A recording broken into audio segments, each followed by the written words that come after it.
welcome to the 2020 Hyundai Ioniq plug-in hybrid. I've always thought this is the one to have between the three versions of this car. There's the full electric, there's the plug-in hybrid, and there's just the standard hybrid. We had the standard hybrid a few weeks ago, and I did really enjoy it, but again, with this you get 29 miles of full electric range on a charge, and then you can just keep going. I think the total range on this car is rated for over 600 miles. It's pretty significant. This makes about 139 horsepower. It actually feels quicker than that. It can kind of squeal the wheels on a start, and it's partially thanks to the unique gearbox, unique to the hybrid space at least. This is a 6-speed dual clutch transmission, which is kind of cool. Adds a little bit of sportiness. For 2020, we've got some changes that we've already kind of gone over in the last one, but we'll just kind of glaze over them. New infotainment, different climate control. I do not like that they got rid of the buttons and this is all just touch, but you know what? It's simple enough. It's easy to use. The buttons are nicely separated and spaced out. Once you get used to it, it's fine. Same paddle shifters that adjust your level of regenerative braking. And overall, just a nice interior. It's kind of gray, but you get this D-shaped steering wheel and a pretty responsive chassis that feels kind of sporty. So, yeah, not bad to drive either. On the outside, they have made a few changes. Put the key in there so it doesn't beep. And I do kind of like these wheels. A little bit different from your standard hybrid wheel. They look a little bit bigger, a little bit sportier, but they still have this cool arrow blade effect. Right here is your charge port you can pop open. 8.9 kilowatt hour battery in this Ioniq plug-in. New grille for 2020. They've revised the front lights. Just a little minor facelift. I am very curious to see how this car does on the highway on a long trip. And I'm taking a long trip tomorrow, actually going to a Shelby GT500 event. And I'm kind of offsetting all the fuel that I'm going to be burning in that with this. And one of the biggest things that I've always had with the Ioniq is I'm not quite sure that the seats are comfortable on a long journey. So I'm going to find that out, and otherwise this thing it's a pretty compelling car, and it always has been, especially from the onset. It's very efficient. It's quite well equipped and comfortable. It has this kind of hatchback design that's pretty practical as well. It's a really nice offering, and you know what? It's not a Prius. And it definitely is the sportiest car of its type. There's a little bit of Volkswagen GTI to the feel of this car. Between the dual clutch, the leather that Hyundai has used, the action to the paddle shifters, the buttons, the smoothness and the feel, this reminds me a little bit of the GTI. It's funny, it's strange that I say that, but there's a refinement here that is very Volkswagen-esque, and I really, really do like that about this car. The shifter, the feel that when you shift it into gear and move it between drive and sport mode, it's just very satisfying. The steering is tight and responsive. Hyundai has done a really, really good job with their driving dynamics, and it really shows up big time in this Ioniq, which is kind of surprising, but they've done a really good job here.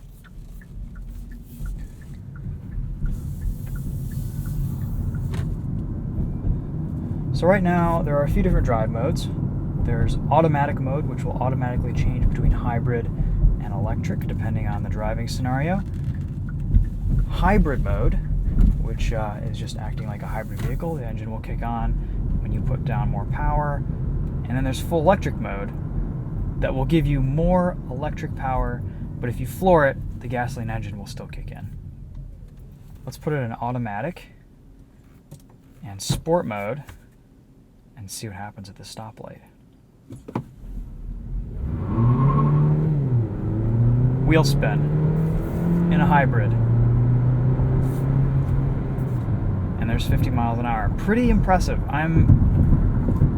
This thing actually feels quicker than I remember.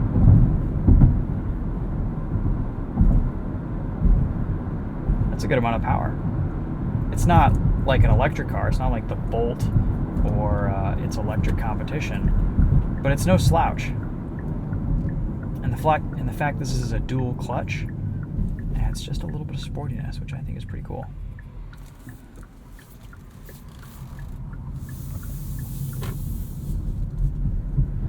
When you're in normal drive mode, there's only 2 drive modes. There's Eco and Sport, and nothing really in between. And Eco drives like an Eco mode. The throttle is pretty dulled.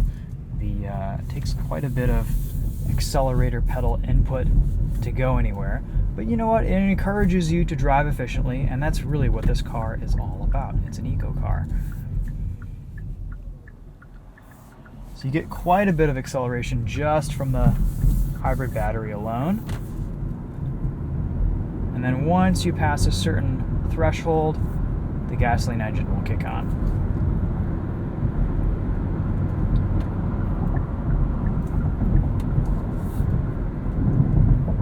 And we have it in automatic mode right now, so we are letting the car make its own decisions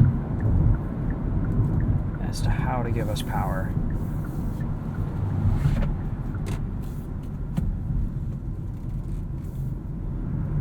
Upon first impressions, I'm actually pretty surprised about the dynamics of this. Definitely sportier to drive than the standard Ioniq, and there's a little bit more powertrain refinement here as well. I kind of like that.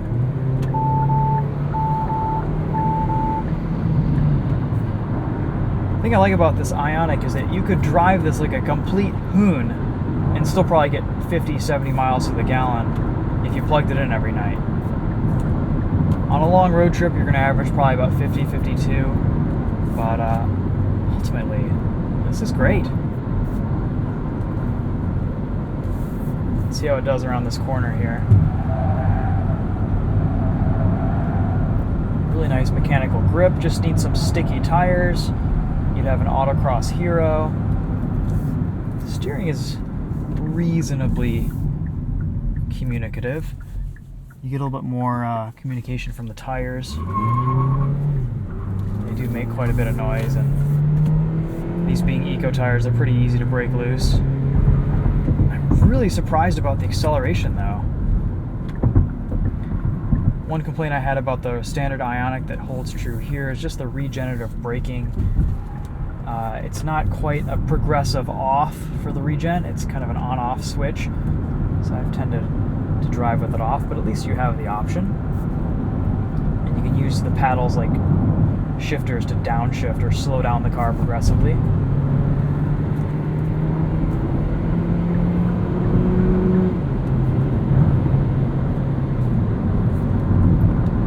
I mean, it's not a quick car, but it's no slouch. And when you compare it to a Prius or something like that, you have some decent performance here. Alright, well I just wanted to give you guys a little taste of the Ioniq. We're going to do a really long drive in this tomorrow, get some more thoughts, more impressions. I'll have kind of a good amount of time in the seat here and really get an idea of what it's like to live with this thing.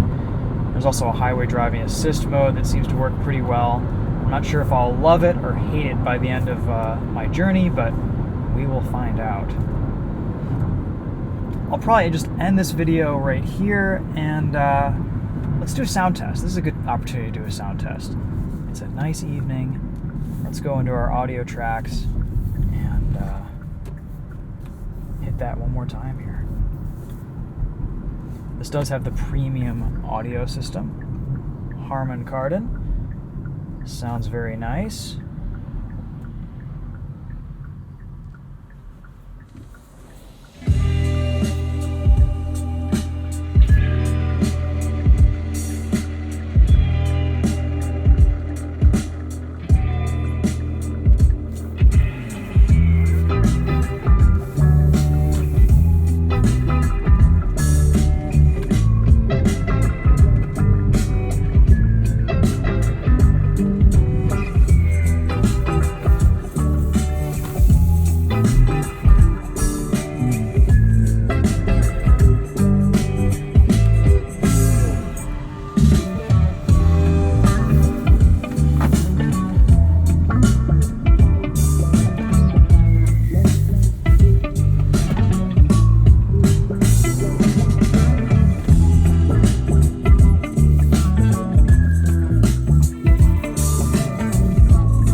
like how nimble and light on its feet this Ioniq feels. It has kind of almost a hot hatch personality to it.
Sound system is decent, no complaints there. Highway driving assist is good. I do wish there were a way to quickly turn off the steering assist. You probably have to go into a few menus and fiddle with that.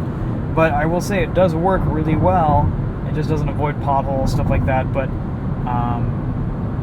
I'm able to just drive for a long time without having to have any input, and it keeps me perfectly centered in the lane. I'm really, really liking how well the system works. You can even do auto speed limit if you set it to exactly the speed limit, which right now is 70, and if that changes, it'll adjust accordingly, which is kind of cool. Kind of autopilot here. I like it. This is very, very, very good, and this is not that expensive of a car, and may be one of the best driving assistance systems on the market.